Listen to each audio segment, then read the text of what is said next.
Hi everyone. So, after being absent from YouTube for more than 6 months for all kinds of reasons, personal reasons, mental health reasons, work and study reasons, I found it very difficult to come back and make videos again and talk about planners.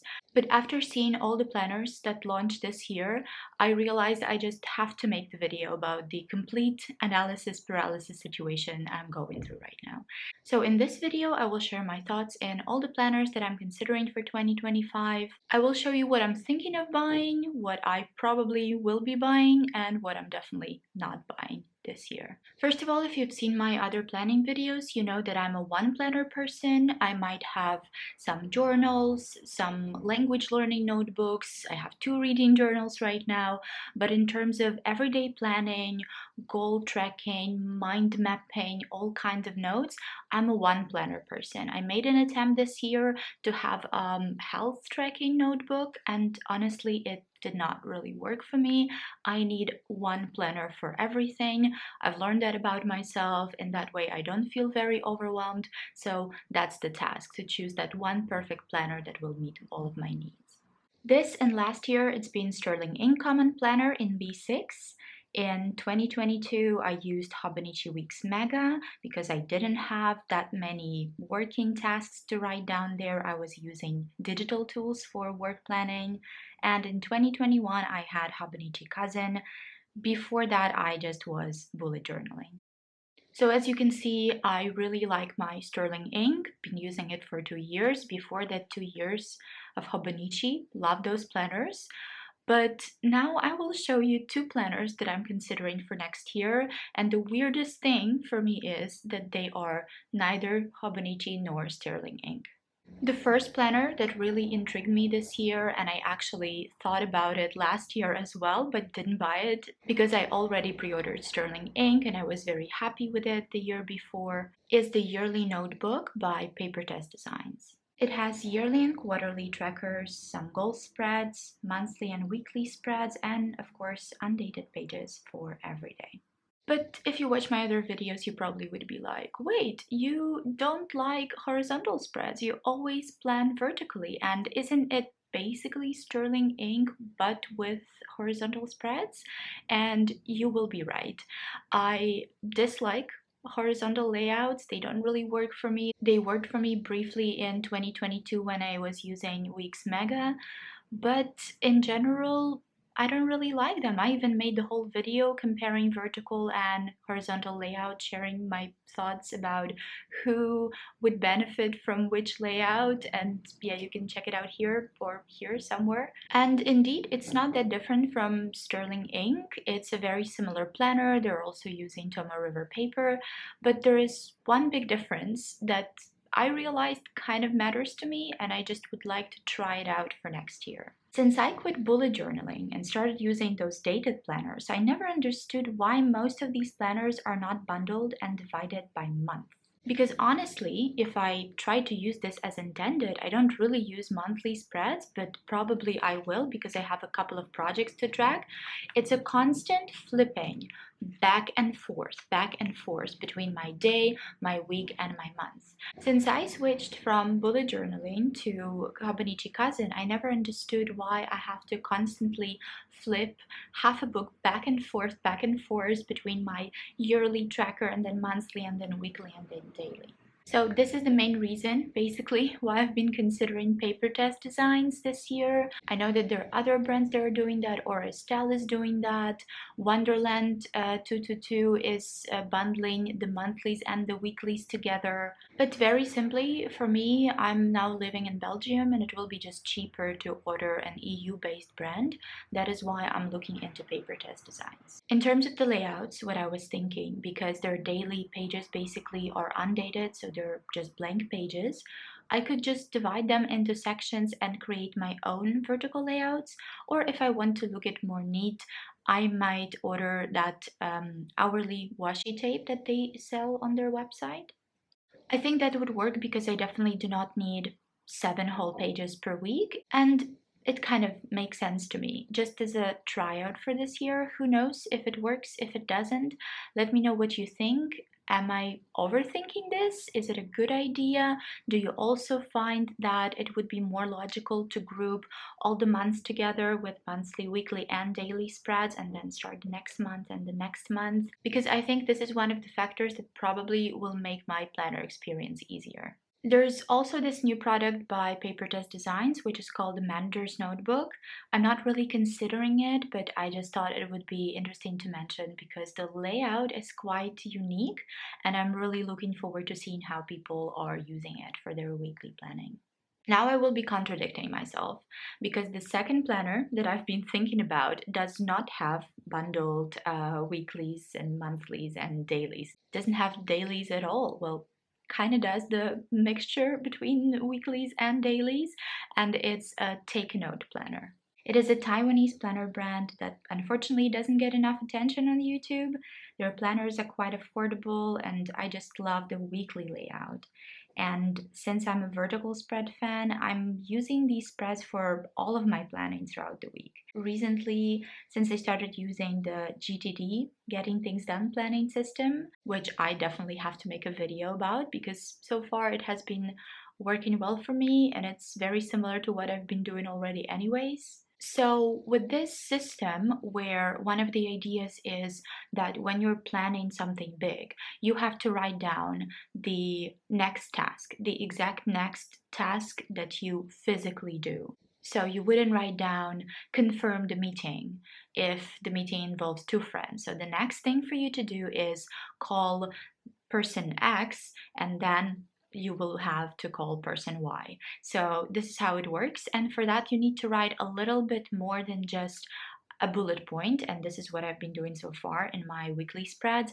So I feel like having a little bit more space to write things down would actually be beneficial. So for me, their spreads is this perfect balance between a vertical weekly and a full page daily spread. If you don't need your full page, you get half a page, but you also get the timeline, so that is pretty convenient. However, there is a big disadvantage about this planner, and this is something that stops me. There are 2 yearly tracker spreads and only 4 blank pages at the end, so I'm not sure this will be enough for my goal setting and tracking. It doesn't really have any other spreads, barely any blank pages if you want to do some additional tracking. There are, of course, some other planner launches that I would like to mention. First of all, Hobonichi. When Sterling ink planners came out, people were like, yes, they fixed everything that people have been disliking about Hobonichi, like the quotes, the colors, like changing colors between the weeks, a very strange color of the cover in my point of view. I know that of course not everybody dislikes those things. There are a lot of people who are fans of those and they like the quotes and the colors and they keep using Hobonichi for quite a while, but basically Sterling ink became this more neutral looking alternative. But last year, Hobonichi came up with Han, which, even though I really love my simple Moterm cover, has all of these amazing designs and all of these covers that you can use just like that without spending a lot of money on the additional cover like it always has been with Hobonichi. Last year covers were beautiful, and so this year when they started their preview, I was really looking forward to seeing the design and thought that I might actually change back to Hobonichi in 2025 just to have that beautiful cover. But this year's launch was a bit disappointing to me, to be honest, and I loved some of the Weeks designs, absolutely, but I will not use Weeks next year, that I know for sure. But no Han design really touched my heart. But I'm still thinking about it just to try it out, especially considering that I have a friend traveling to Japan soon, so she can bring me even the Loft edition of Weeks if I suddenly change my mind, or she can bring me Han from their store in Japan, so that would be very nice. But honestly, I don't think there were any designs that were, for me personally, as beautiful as the last year's. Next is Sterling ink. I, of course, love their planners, have been using for 2 years. don't really have anything to complain about apart from these like bundled weeklies and monthlies. That's something that I want to try, but otherwise, they're great planners. What is the most amazing thing about this brand, in my point of view, is how quickly they implement the changes and how they improve every single year. They really improved the quality of the cover, the print, they added this new spread this year, and in general, they managed to meet all the expectations from the planner community that is quite picky. I'm also glad to see that the shipping to Europe is quite affordable comparing to some other US and Canada based brands. So it's getting better and better every year. And as I've mentioned, the only reason why I probably won't buy from them this year is because I want to try this bundled, let's call it bundled version of the planner. And if they came up with something like this next year, I'm absolutely coming back because those have been great planners. I love the colors of the cover and just had a very good shopping experience with them. So I really recommend it. If you would like to check out my video of setting up the Common Planner by Sterling Inc., check it out. I've been really enjoying this planner and I think it definitely would work for you if you enjoy this kind of format.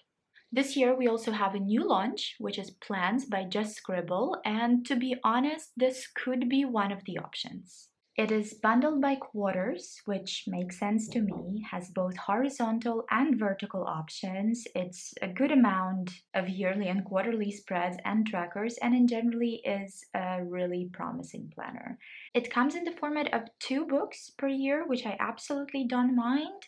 I don't know about you, but closer to September or even August, especially now because now I'm doing my master's and the year starts in January, of course, but also the academic year starts in September. I have this feeling at the end of August that I kind of want a fresh start and I really want the new planner. So I think the 2 books format, Sterling also has 2 books option. I think this really something that works for me and makes sense. So I don't mind that at all. I didn't quite like this font, which of course is very subjective and probably would prefer undated daily spreads, but otherwise it looks like an amazing planner. But since the shipping to Europe is so expensive and together with taxes, I think the price would be just probably twice higher as I normally spend per planner. So I think this year it's a bit of a no for me.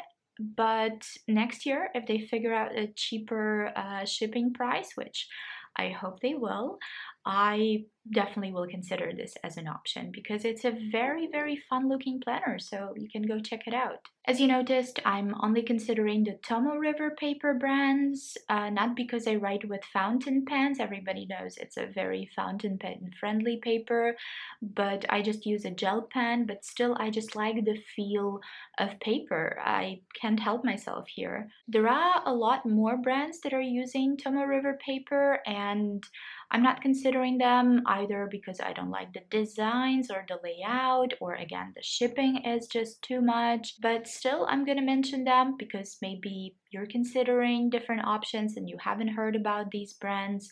Not all of them have a lot of presence on YouTube, unfortunately, but I think they're also worth looking into. First, I already have mentioned Estelle and Wonderland 222. I like the spreads in Wonderland 222 and the colors of the covers. Not a big fan of this grayish design, but overall these planners look very functional. Estelle only has 2 cover colors, but a variety of layouts. Just so many, I can never figure out which one is which, and I get so lost on their website. But I saw a lot of people are using their planners and enjoying them, and I'm sure there are lots and lots of options for everyone. There's also a Nisha Fernando planner that I haven't seen a lot on YouTube, but I think it is also worth attention. I believe there are some special spreads for meal planning, which I guess would be great for a lot of people and in general looks like a good planner. And last but not least, I would like to mention Kokuyo Jibun Planner.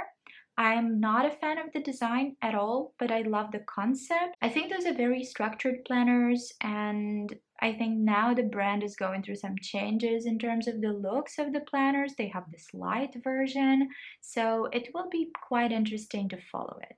So even though I believe that August, September is way too early to make a decision about the planner for next year, I hope this video inspired you to make your choices, or probably to give up completely and just use a plain notebook in 2025. Please let me know in the comments which planners you're considering. Maybe you know something that I don't, and you know some new cool brands that launched this year, or maybe something that I haven't mentioned and you think I might be interested. Please mention those as well. I'm so genuinely happy to be back, and I might do a little plan with me live update video to talk about my absence.